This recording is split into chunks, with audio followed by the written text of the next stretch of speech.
Wouldn't you like to know how to craft a life that you want to be living in? Right? And that is what we're going to talk about today. Lori Saitz of zenrabbit.com has this answer for us and a three-step process. So, with her trilogy of success process, she is going to explain to us, even through her own lived experience of losing her mom and having to lose her first business or put it to bed at the same time in her life, how she was able to still be creating a life worth living in that she wanted to be a part of. And she's going to explain to us how we can be doing that for ourselves. And not only that, you guys, she shares an exercise during the podcast today. And on top of that, has given us links to a bunch of freebies, her meditations, and a download to help you get started. This is a podcast not to miss, and I can't wait for you to hear it. I know your deep, dark secret. You don't like your life. You're a woman in midlife, and for the past 2 decades or more, you've poured yourself in to other people. You've poured yourself into your career, your family, and yet on the inside, you feel broken. And that's no way to be. I'm Dr. Natalie Marr. I'm a clinical psychologist and a life transition expert. It wasn't too long ago that I was in your shoes, waking up in my early 40s, thinking I've got 2 failed marriages and I'm a single mom for the second time in my life. And I just knew that I could do better, that I could feel better. Fortunately for you, I have about 20 years experience clinically. And so I've created a method that will help you learn to love your story. I know that the story that you're telling yourself about your life feels awful. And I know that you think that you can't change that. I assure you, you can. And when we work together, I'm going to help you to craft a different story, a story that you love, a story that makes you want to get up every single day. Let me introduce you to Miss Lori Saitz. She is the founder and CEO of Zen Rabbit, an award-winning writer, speaker, and broadcaster. Lori is on a mission to teach the world to be calm and grounded no matter what's going on. Can you think of a better skill set to be teaching in the world today? As a nationally recognized gratitude and meditation expert, she guides entrepreneurs and corporate teams from stressed and chaotic to peaceful and focused. Through a collaborative and interactive approach, she provides tools and techniques for increasing sales, enhancing relationships, and improving overall health. When she's not working, you can find Lori in her sanctuary, aka the weight room at the gym. She also loves cupcakes, Thai food, and classic rock music. Does it seem like it all goes together? Well, the beauty of Lori Saitz is you're going to learn today why it does. So tell me a little bit about you. Yeah, where to start? Background, most of my professional background is in marketing, corporate communications, and some broadcast. And yeah, started my first business in 2003, was making and marketing a product called the Gratitude Cookie, which was based on a family recipe that as a marketer, I made it. I didn't want to be the next Mrs. Fields. My goal was to create a product for businesses to say thank you to their clients and people who supported their success. So I did that through customized packaging, created a retail package, had dreams of seeing this on the shelves of Starbucks. That didn't happen. Because primarily, well, I mean, I'm sure I probably could have made it happen, but my pricing, they were so labor intensive to make that I couldn't get to a wholesale price that would have been, I mean, maybe I could have, but at the time I didn't really know how to do that. Yeah. To get to a price where I could sell it to them, still make a profit, and have them be able to mark it up 40 or 50 or 60%, whatever they do. Sure. Yeah. But amazing product. Ran that business for 11 years, shut it down when I couldn't scale it the way I would have liked. And yeah. And then started teaching networking strategies. Then pandemic, nobody was going to networking events. And so that changed. That's a major pivot. Yeah. I just keep pivoting. Well, as many of us have had to do, right? Like this pandemic stuff has just been, it's been terrible. It's been wonderful in some ways because of its major pattern interruption. Like it made us all take a good look at our life and say, right, I don't know, do I want to do something different here? Because now's the time to do that. Mm-hmm. Exactly. And that's how I came to the idea of what I've been working on lately, which is the whole Fuck Being Fine program, because people have had this time to evaluate and go, everything's fine, but that's not good enough. Yeah. Mm-hmm. Now I want more.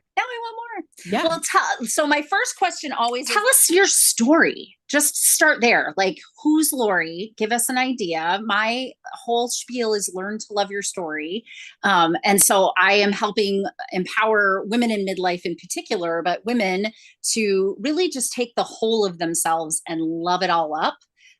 Because that's where our power is. And that's how we can step into, in this midlife portion of our life, really step into designing a life of our dreams. So I always start by asking my guests, what's your story? Tell us a little bit about yourself. Oh, it's my story. Wow. I'm back when I was a kid, I was super shy.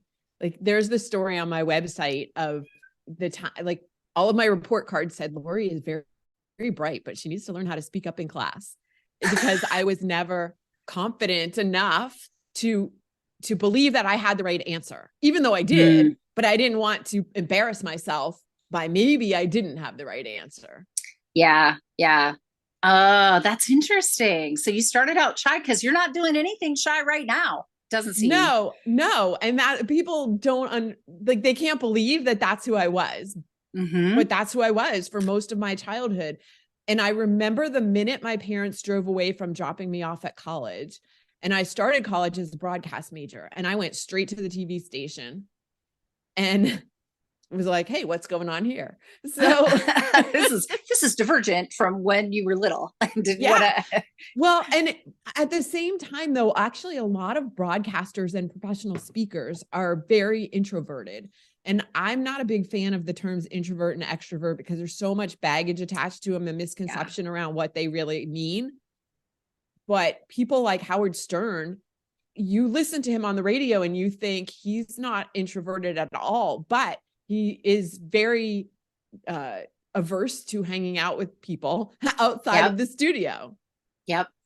I like to give a little psychology lesson because, I have to have all of this history and systems knowledge to have a doctorate, but what do you do with it? Literally nothing. But Myers-Briggs, which is what created that idea of introversion and extroversion, what people don't know is it was a woman and her daughter, turn of the 19th century, that created that survey.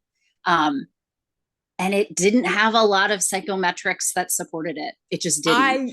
Good ideas, but didn't have a lot of psychometrics. Now, since then, we've fine-tuned it to have a little bit more psychometrics. It doesn't look anything like it did originally, but still, I think that's why it doesn't sit well for people. It was too, here's your boxes. Are you in this box or this box? And lots of us have aspects to ourselves that we do need some introverted energy repair and restore time to ourselves. But connection is literally a human wired need. So you can't go without your connection with people. But what that looks like does vary person to person. For some of us, we can get a lot of that connection in big, broad groups. And for others of us, we feel the most alone when we're in big, broad groups and we just need our people. Right. So I don't like those terms either. I'm happy to hear others see there's just limitations. It's too too neat and clean to put us in those boxes. I recently heard that about Myers-Briggs. It wasn't based on any scientific studies or anything like that. There's a book, the first book I ever read by Dr. Benjamin Hardy, who I'm a big fan of his, is called Personality Isn't Permanent. And he talks in there about how all of these tests try to put people in boxes, but they're not really accurate and you don't have to accept it. No. It's really, even when I was doing testing, I don't do testing anymore, although I still teach it to graduate students. But even when I was doing it, I would tell people, this is legit a snapshot. You know how you go to the doctor and you get your blood drawn or you pee in a cup and they come back and they say, today your CBC panel looked good. You know, today Right. your blood sugar is great, but when we compared it to your A1C, maybe not. So it's the same kind of principle. It's just what you're telling me today is kind of the constellation of things that are bothering you, not bothering you, and your personality is constructed to manage those things for yourself. But gosh, I could give it to you in 6 months and you might say something very different, or a different test in 6 months and you might say and show me something very, very different. So no, we're not married to that. We're not married to anything, which is why we're here, right? That's like right. We can be anything or anybody we'd like to be. Exactly. Oh my goodness. Okay. So let me go to my next question. What inspired you to start helping women? So it's funny, when I started my podcast 2 years ago, I thought my audience was going to be women in mid 40s, 50s. I'm not a big fan of the term midlife either. I know. Like centered life. This is my new term I'm going for. Centered life. I like that. I thought that's who my audience was going to be. And that's who I had as guests. But I found out that people of other ages and genders were also listening. So I'm not 100% focused on just helping women, because I'm actually seeing a lot of the same issues with men in terms of feeling, where am I going now? I've gotten here. And first of all, how did the last 25 years go by so fast? Hold on. What just happened? I graduated from high school and college. How a blink ago? Blink. Right. I'm sitting at like my nieces and nephews' weddings and graduations, and I'm like, when did this happen? What? Yeah, it was just me like a couple years ago. There's some kind of time warp happening. There must be. Right. So, but yes, I mean, getting to this place where we're saying everything's fine because it's fine. Nothing's terrible. Nobody's, pulling. I mean, we might be like running around with our hair on fire, but some days, some days, right? But life is not terrible. And a lot of people look at their life and wonder what they have to complain about, but they're still feeling this undercurrent of suck. And so then they start beating themselves up because they're like, well, why can't I be happy with this? Look what I have. I have this great family, relationship, career, whatever it is. Mm-hmm. Why am I not happy with this? So then they go, there must be something wrong with me. And there's not. There's not. Something and so wrong. That's what drew me into, yes. All right. Because I was there. I've been there. And a lot of my friends have been there. And now what can we do to move forward? How do we craft a path that is a life that we would like to lead? And this came about for me in 2014 when I was shutting down my first business because I couldn't scale it quite the way I would have liked. At the same time, my mom was diagnosed with an acute form of leukemia and passed away 6 weeks later. So now I'm mourning the death of my mom and my business at the same time. And I'm asking myself, okay, do I want to live the next 20 years the same way I lived the last 20? And again, the last 20 were not terrible. They were fine. Yeah. And what will I do differently moving forward? Mm-hmm. So I want you to answer the question that you asked. And I think you said, how can I craft, or how can we craft a life that we want to be living in? What's your answer to that? Because that is kind of the ultimate question, isn't it? Yeah, it is. It takes a couple of steps. The first one is being grateful for what you have and recognizing that you have things to be grateful for, no matter how little or how much you have or how bleak your life looks. There are things to be grateful for. So 1, finding the gratitude.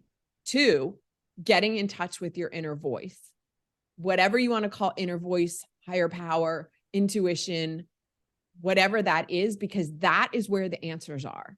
Yeah. And so many people nowadays, I sound like I'm 100 years old, right? Nowadays. I'm so with you on this though. Like seriously, we're so distracted that we don't give ourselves space to hear that inner voice. We're always connected somehow to electronics. We're hearing everybody else's voices outside of ours and not hearing our own. But when you get in touch with that inner voice, that's where your truth lies. What is true for you? What is your next step? And so tapping into that inner voice, the way I do it is through meditation. And that's not the only way. Oh, but that's such a good way. It's such a good way. It's scientifically such a good way that, I mean, obviously our Western science is catching up to what the Eastern science has been telling us for millennia, but absolutely meditation builds up the parts of our frontal lobe that have that capacity to just stay in that, executive functioning space. And even, when we're doing something that we've been doing every day forever and ever and say it's fine, it catches us and looks at the bigger picture and says, is it fine though? Like, grand scheme of things, maybe up until this point, yeah, fine. And now is it, or is there more that we want to do here? So I like that. I love that. Right. And then once you hear that, once you're open and able to hear that voice, you're going to hear things. This is why I think people don't want to hear it. You're going to hear things that maybe don't make sense to you. Like, what I'm supposed to do, what that seems scary or crazy or whatever it is. So then the third thing you need is courage to follow the voice. And I'm not talking like crazy. So it's great, voices, like gratefulness, self-awareness. Is that what the second one was? I call it connection. Gratefulness, connection, and courage. I like that. Those are actually the 3 pillars of my program. I call it the trilogy for success. Got it. And I can totally see that. I think the gratefulness piece is a really great starting point, really. I talk a lot about compassionate self-awareness. And I would say that's like, when you have gratitude, you're creating that compassion for yourself and for others, right? Yes. And it helps you to bring that uniqueness to the self-awareness, because you're right. You're going to have some courage to step into stuff. And I think that one of the places we back down, even within our own internal limiting belief dialogue, is just in that first beginning part, like, well, I should have done this earlier. I should have known better. Or I put myself in this position. So, who am I now to step into something else? I'll opt out. I was interviewing somebody the other day, and they were speaking to this thing about, like, it was almost painful for them to put themselves in an idea of, I get to choose for me. Like, that's the place that they ended up after years and years of sacrificing for the family and for the kids and doing all the right things. Like, these are the women I've been interviewing. It's remarkable. Like, I mean, you guys carrying the weight of the world on your shoulders, and did all the right stuff by all accounts, but as did I. Except that we're not feeling satisfied. But you're right. Then we kind of go to this thing of, did I do something wrong? If I don't feel satisfied, is it because of me versus is it because I'm, not stepping into making some courageous decisions for myself? I think it's a matter of stepping back and recognizing that everything is right. Whatever choice you made was the right one. There's a guy I follow on Instagram. His name is Peter Crone, and he's known as the Mind Architect. And he has this quote that I absolutely love. It's what happened and couldn't have happened any other way because it didn't. Yeah. You got to think about that for a second. But this is why it doesn't make any sense, or like, it's not worth it to beat yourself up for things that happened in the past. You can't go back and change them. They happened that way for a reason. Whatever. Like, I know people get angry sometimes when you're like, everything happens for a reason. It doesn't. Well, it kind of does. Whether you want to accept that or not, the fact is you can't go back and change it. All you can do is accept, this is where I am today. Now what? That's right. And you will win or you will succeed. It just depends on which way your thinking. Like you're right. No matter what you think, if you think it's not going to work, it won't work. If you think it's going to work, it'll figure out a way to work. Like that's totally true. Your mind will just follow what you tell it can do. Mm-hmm. Mm-hmm. It just doesn't know bounds. We've been taught all these boundaries. And so I think we get kind of stuck in that old limiting side of things, but really our brain is just going to follow what we tell it to do. There will be barriers, but that's where the courage comes in, correct? Well, right? Right. And then there's a piece that I didn't mention, and that is the rewiring of your brain, because all of these things, like you can be grateful, and gratitude will help rewire your brain, because it will help you see things. The more you are grateful for, the more you see things to be grateful for, the more things to be grateful for will show up in your life. It works the other way around as well. When you find lots of things to complain and criticize, more of those will show up in your life. That's why people who are like stuck in a rut will stay stuck in a rut, because all they see is the rut. Yeah. But when you start reaching out for finding gratitude, what you're doing from an energetic standpoint is raising your energetic vibration. Yeah. Yeah. And I think you're really insulating, which goes to my next question, but I think you are really insulating that negativity emotively really does suck us in. So it's sometimes hard to pattern interrupt when we're looking for the next wrong thing to be happening, because we're in that funk. Yes. And this practice of gratitude really is exercising kind of the counterbalance to that. So I really love that's how your program starts out.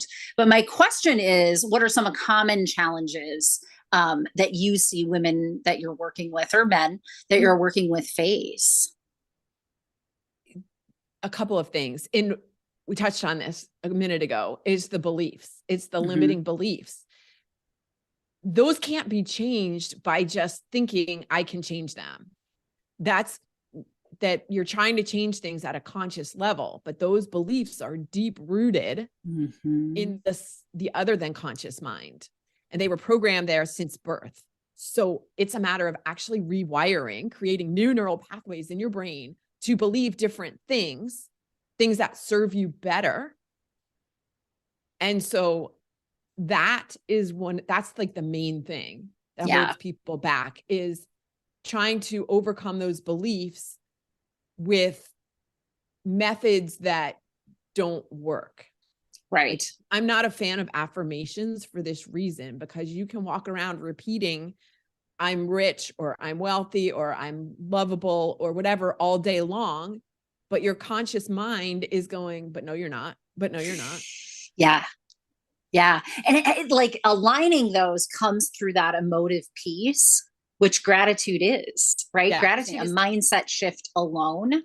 It's an emotional shift. Right. So when you can get your feeling state behind what you're saying in an affirmation, that's what like Dr. Joe Dispenza talks about when he's talking about that's where the change happens. Yes. You can say it all you'd like to say it, but if you don't actually believe it, the limiting belief is what will guide that. But if you can emotively get yourself to change, that's why I think it's just that's such a strong way right out the gate in that 3-step system for you, because it really starts to align for people emotively. How do I start believing in what I'm saying? I have to practice that. I have to practice believing that I have way more to be grateful for in this world than I do not. But I've got to train my brain to look for it, and then my emotions will follow with that. Exactly. Would you like me to share an exercise to help people? I'd love that. Yes, please. All right, cool. So next time you catch yourself complaining or criticizing, because again, we're human, we do it. Catch yourself and say, but I'm grateful for, and then find whatever you can find to be grateful for. It doesn't even have to be related to the thing you're complaining about, but I'm grateful for. Yeah. And have you ever heard that it's not a good idea to use the word but? Yes, because it negates the first part of the sentence, but I can see how you're doing it strategically. Exactly. That's awesome. Exactly why we're doing it. So, and it's good. I'm so glad you brought that up, because my listeners would be like, why did she not say anything about that? Because she's always telling us to use and. Because for me, I also am trying to help people hold paradox. It's okay that seemingly opposite things can be true. They truly can.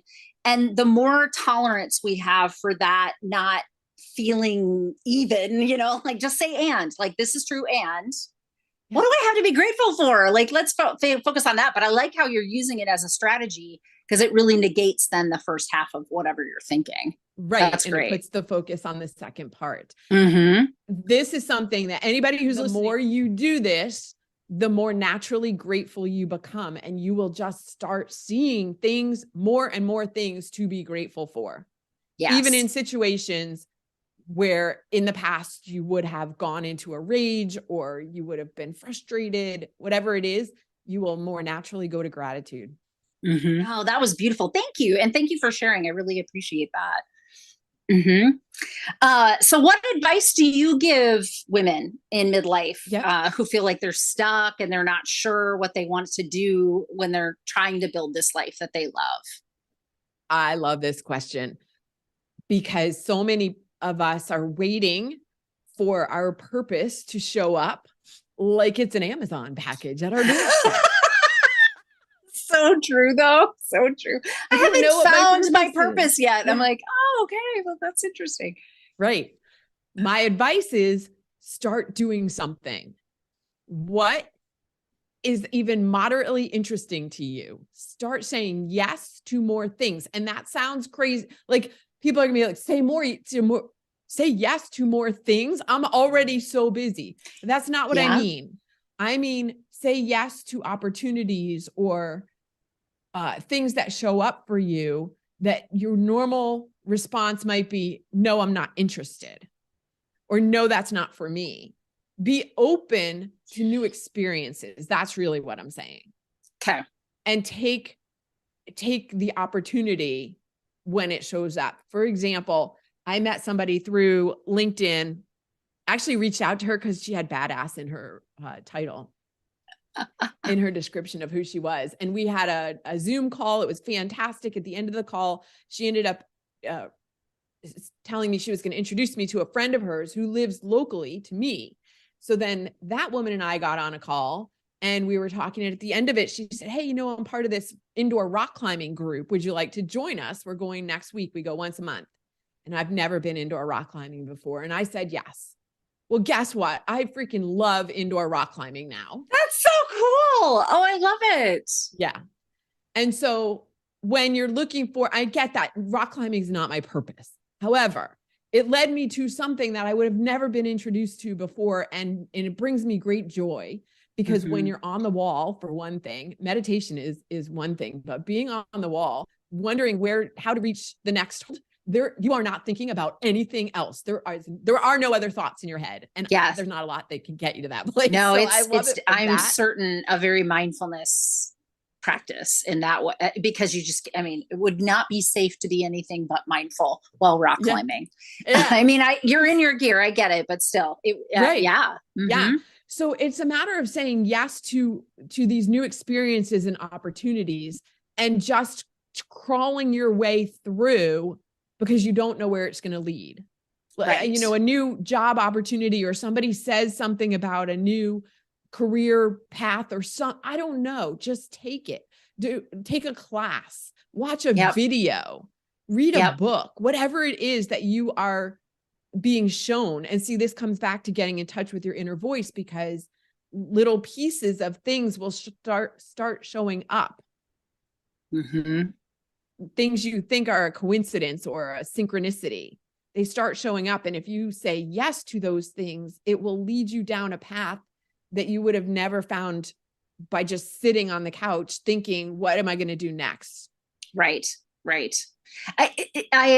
My new kind of spin on this within my own group coaching community is to say, you are your life's purpose. Mm-hmm. And when we center ourselves, then the content of what we're doing at any given time aligns in our purpose, right? But the content can flow and change. I would definitely tell you that for the last 20 years, the major part of my purpose was raising children. I still have an 8-year-old at home.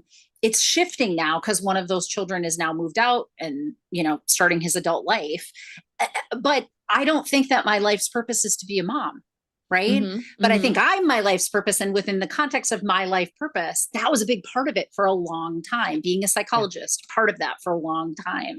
But I've almost like, I think it kind of trumps it all when we can think of it that way. Like you are the purpose. What you're doing in that purpose will feel in alignment at different times in your life, you know, like sometimes it will be rock climbing, sometimes it will be art, sometimes it will be a role like parenting or a job or something like that.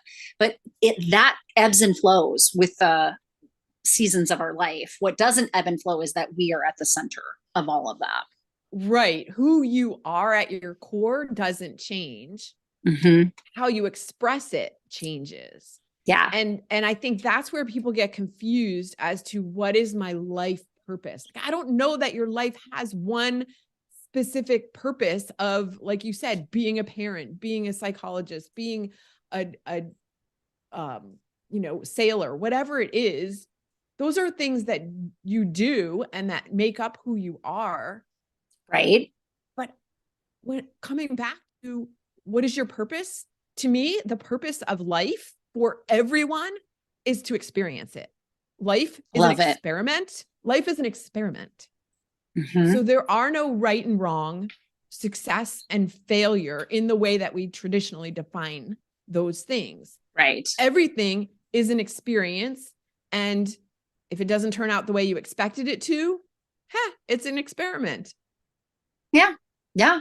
And I can totally concur with that. That's just, like life is a gift in many ways, but I think that we've been, I was saying to you, I think before we started even recording today, that COVID's been tough for a lot of us, but one of its like inner gifts was it interrupted the pattern of how we were living life prior to this.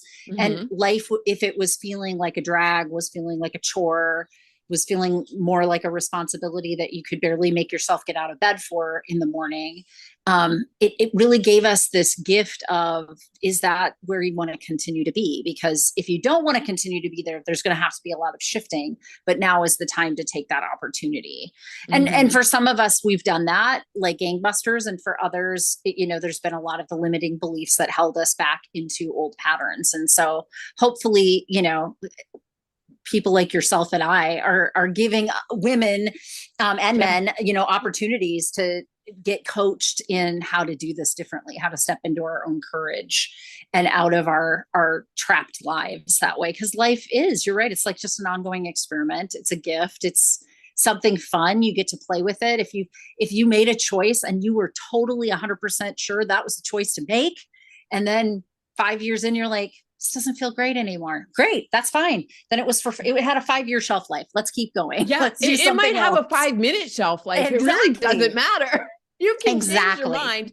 I was talking to somebody the other day and I was saying, really the only decision that's not reversible or changeable is that one to have children. Like you can't go, let me give you back. Let me kind of do parenting. I don't want to you can't really do that. Yes, there are people who do that. I get it. But really, like you can't stuff them back in. Like they still exist. So there's that. And then that person I was talking to said, yeah, and murder. I'm like, okay, true. Murder cannot be reversed. Accurate. Everything else, any other choice or decision, you can change it. Yeah. It didn't work out the way you thought it would. Make a different choice. Do something else. Yeah. Pivot. Yeah. But I definitely just think, and again, I'm more centric to the women than just the general population, but there's some really strong gender norming for women around role, right? And so midlife is the pattern disruptor for us. And so it's a natural time for us to start to question that. Like, I think it's killer whales and human females are the only females that live past menopause. Really? Yes. Every other species, there's no more purpose for the grandmothers. Oh, wow. But our two species have lots of purpose for the grandmothers. I believe that for women in this time, this is when we're stepping into our power because we finally feel confident enough in who we are to say, hey, this is who I am. And that doesn't mean this is who I am, accept me, I'm not going to change. It means I feel comfortable in who I am now. Right. Right. Mm-hmm. No, completely. I think it's, for those of us who went through COVID and are in that midlife, menopausal, whatever centered life stage, it was kind of a doozy because it was all of that coming at us at once. And stepping into our power, though, it like frees us from a lot of things. Then you're just choosing your life instead of living a life you're told. The whole joke about Gen X, like, come on, we were the ones who were raised like a pack of wolves on our own. And now it just occurred to me as you were saying that. Okay, now we're like going through menopause and midlife and whatever. Like, yeah, okay, come on.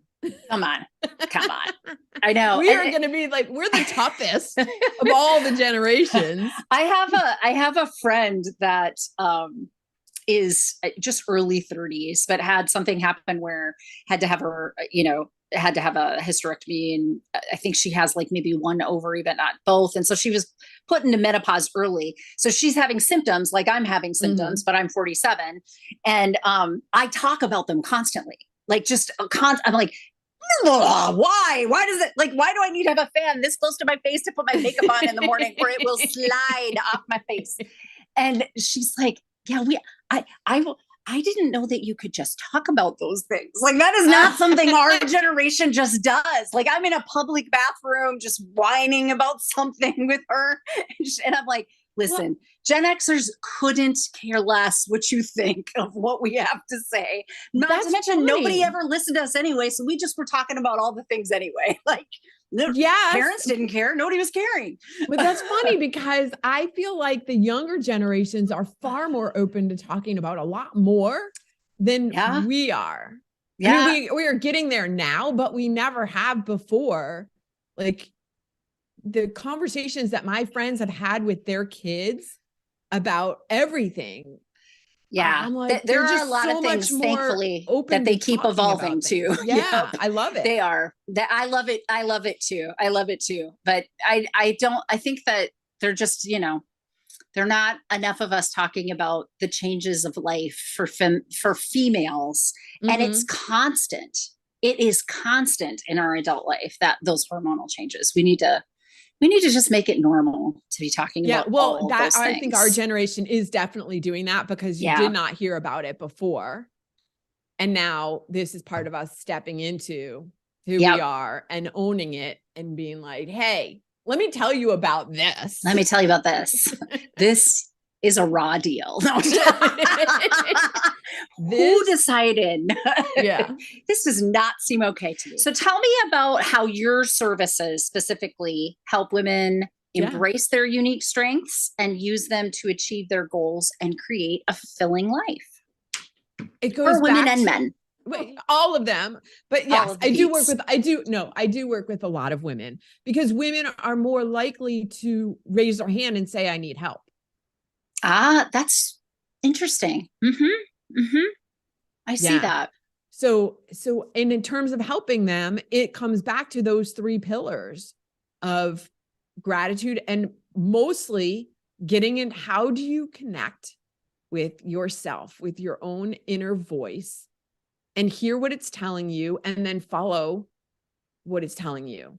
And how do you get in touch with it? So we touched on meditation, which there are so many myths and misconceptions around that as well. And we were talking earlier about introvert, extrovert, but what is meditation?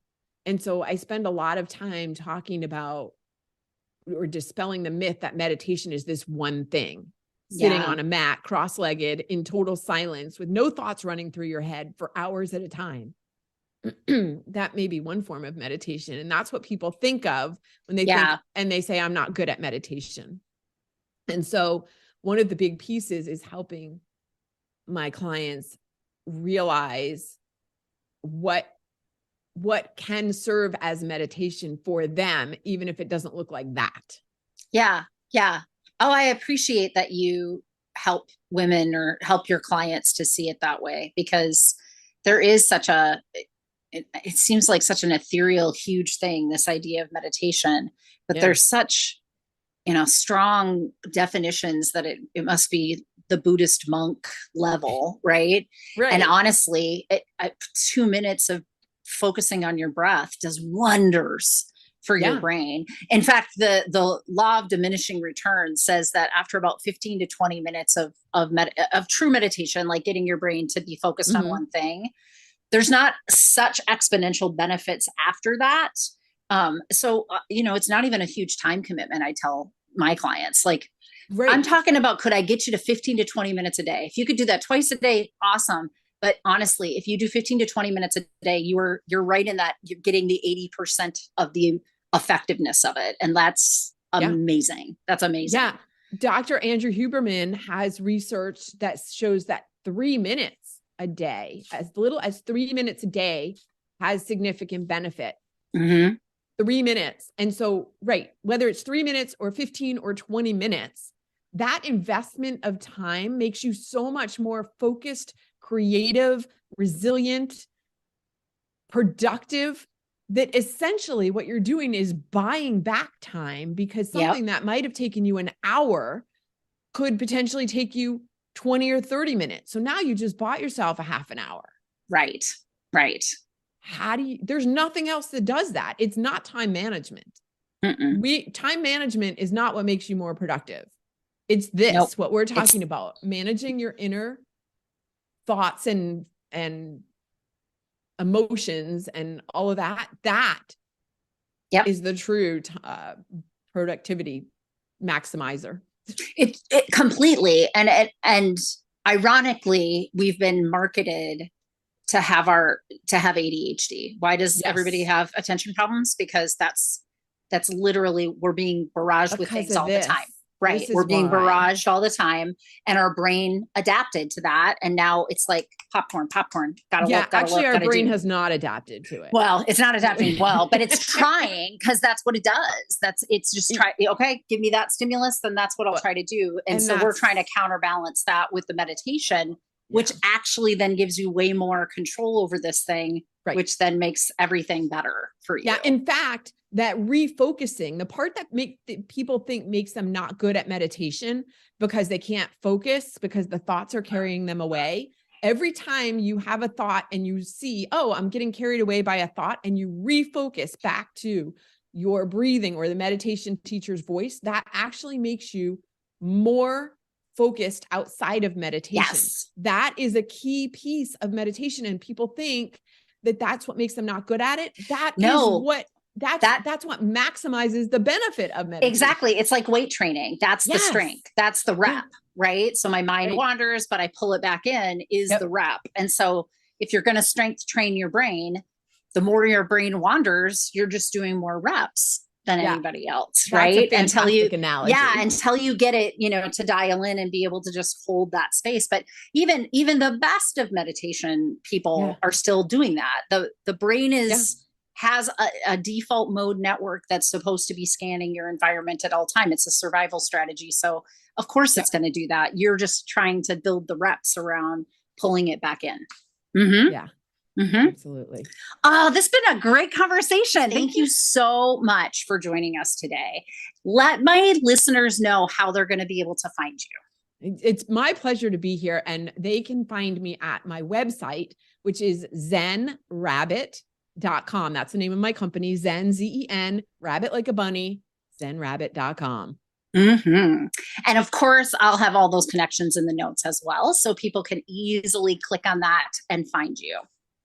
Fantastic. Yeah. Thanks so much for having me. Yeah, not a problem. Is there anything I didn't ask or anything you'd like to be able to share with my listeners?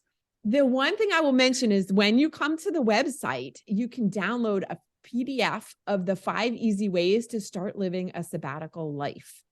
Ooh, I'm going to download that. I like this idea.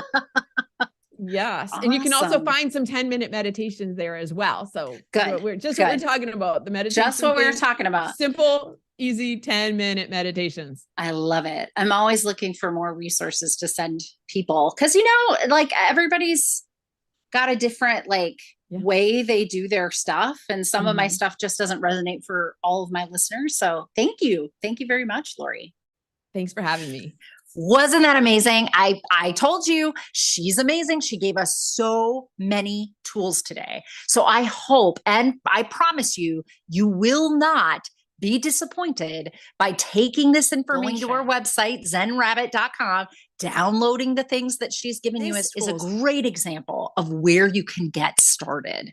These are tools right there available to you for free. So I hope that you enjoyed the podcast. I hope that you bookmark this podcast and come back to it because it was jam-packed with all kinds of goodies. And I hope this helps you on your journey to learning to love your story. All right. So I'm adding a little addition here. It's the legal stuff.